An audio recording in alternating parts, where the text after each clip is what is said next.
Sean also made history with darts' first streaker. Young lady concerned. Did you know that in 2001 a woman ran across the stage during a major darts match? Woman was completely naked. Yes, naked. Now if you think this is downright retarded, stick around till the end of this video as we walk you through the greatest meltdowns on the Oche. So, remember the naked chick I told you about? To get the full story, we have to rewind to the 2001 BDO World Darts Championship. The crowd's buzzing, the beer's flowing, and the players are locked in, firing off darts like a vampire possessed. It was definitely a night to remember. But something happened that made the day even more memorable. A fully naked woman comes sprinting across the stage like she's auditioning for the Olympic 100-meter dash. And when I say fully naked, I mean 100% naked. No shoes, no clothes, nothing. Now, as you would expect, this left the crowd in total disbelief, as they had never seen a streaker in a darts match before. Sure, we've seen it in football and basketball games, but darts? Nah. Well, the lady didn't get away with it because, as the man on the mic rightly said, the young lady concerned is going to be heavily fined because only people wearing panties are allowed on this stage. Young lady concerned is going to be heavily fined. Only people wearing badges are allowed on this stage. After the incident, several players were furious at the lady. They were mad that people weren't taking darts seriously.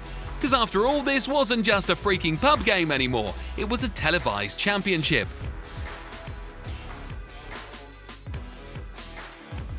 Now, Adrian Lewis doesn't just play darts, he lives it, breathes it, and occasionally explodes in front of thousands of fans when things don't go his way.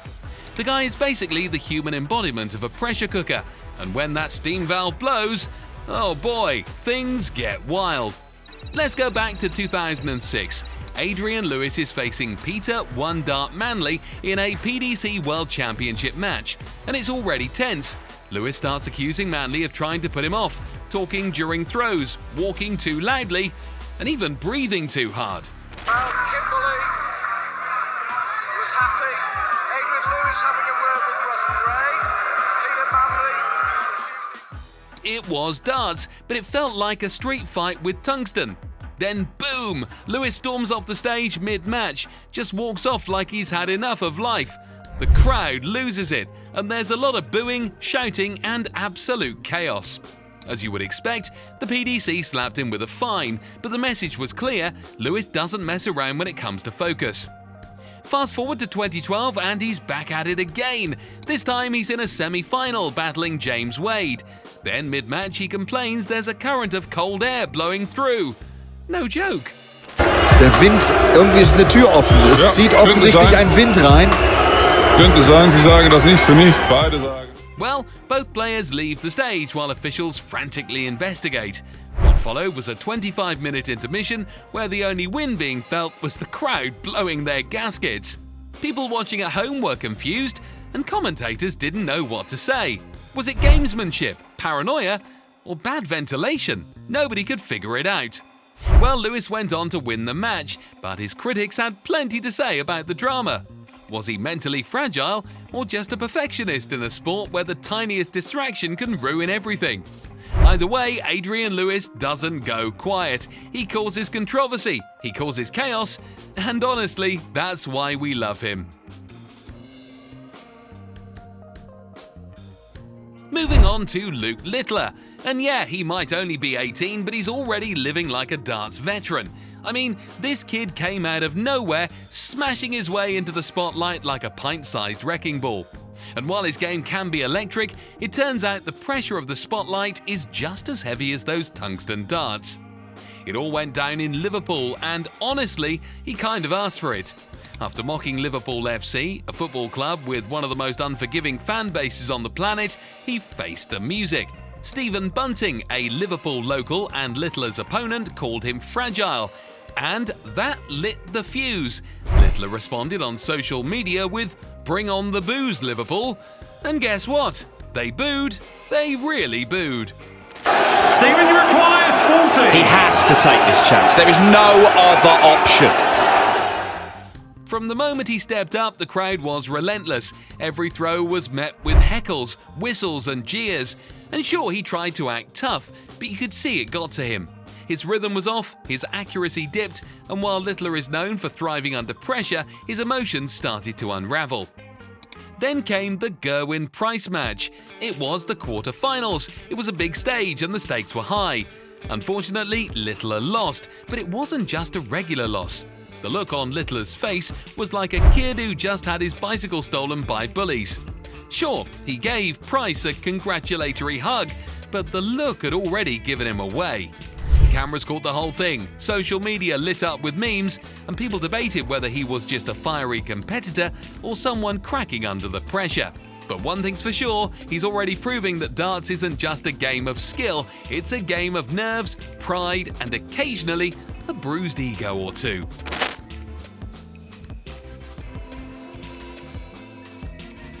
Now you may think darts is all glitter, lights and easy money, but for Cameron Menzies it started in a cold bathroom fixing someone's clogged pipes. That's right, before stepping onto the big stage, this Scottish fella was knee-deep in plumbing work, and not the posh kind either. We're talking toilets, boilers, leaks and screaming homeowners. But somehow, in between the clogged drains and radiator installs, Cameron was smashing in 180s like a pub legend. Now, when he finally got the chance to play at the World Darts Championship, you'd expect fireworks, right? Well, not really. The poor guy got knocked out in the first round and walked straight into an emotional brick wall. Turns out while fans were trolling him online, his dad was seriously sick, and Menzies wasn't just dealing with pressure on the Oche, he was battling stress back home too. Imagine trying to aim straight while your whole world's falling apart. Not exactly ideal. But here's where it gets wild. After that chaos, Cameron didn't quit. In fact, he quit plumbing. Yep, he left his day job behind and said, "Let's go full darts." Brave? Absolutely. A bit bonkers? Also yes. He's still finding his feet, but you've got to admire a guy who throws himself into it, even when it feels like everything's against him. Plus, let's be honest, dodging hecklers and stage lights probably beats fixing someone's toilet on a Monday morning.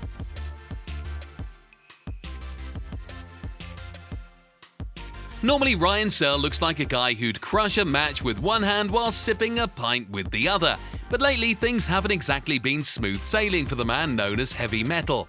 And in case you didn't know, that nickname isn't just for his walk-on music. It's also because he chucks some of the heaviest darts on the tour, like small missiles. Anyway, Ryan walked into a match against Michael van Gerwen, who's basically the Thanos of darts. Long story short, Ryan got absolutely steamrolled. A brutal 6-1 defeat that left him looking like he'd rather be anywhere else. And after the match, he dropped the bomb. He was falling out of love with the game. He even admitted to being lazy.